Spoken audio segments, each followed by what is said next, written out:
আসসালামু আলাইকুম।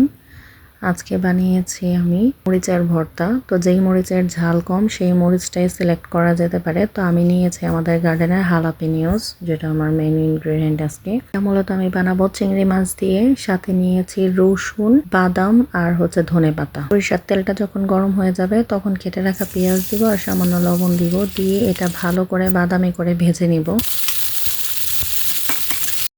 তো ভাজা হয়ে গেলে আমি এটা উঠিয়ে রাখবো। তারপরে এই তেলের মধ্যেই রসুন কেটে রাখা রসুন দিব, আর রসুনটা যখন একটু ভাজা ভাজা হবে তখন আমি চিংড়ি মাছ দিয়ে দিব।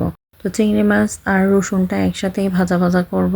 তো এটা যখন কিছুটা ভাজা হয়ে যাবে তখন আমি এটা সাইড করে রাখবো এবং সেম তেলের মধ্যেই বাদাম দিয়ে দিব। তো বাদাম দিয়ে বাদামটাকেও একটু ভালো করে ভেজে নিব। তো বাদামটা ভেজে নিলে ভালো একটা গ্রান আসবে, সেজন্য এটা করব।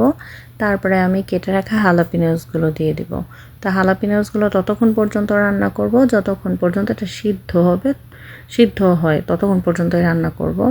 তারপরে আমি দিয়ে দিব উপরে ধনেপাতা। তো ধনেপাতা দিয়ে একসাথে নাড়াচাড়া করে নামিয়ে ফেলবো, বেশিক্ষণ রান্না করার দরকার নাই।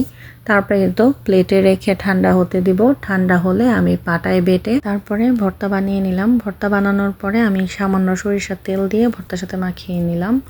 তারপরেই তো রেডি হয়ে গেল ভর্তা। আর পাটায় মাখা ভাত আমার খুবই ফেভারিট। আর এই ভর্তাটা এত মজা, একবার খেলে বারবার খেতে ইচ্ছা করবে। খুবই মজার একটা ভর্তা, আলহামদুলিল্লাহ।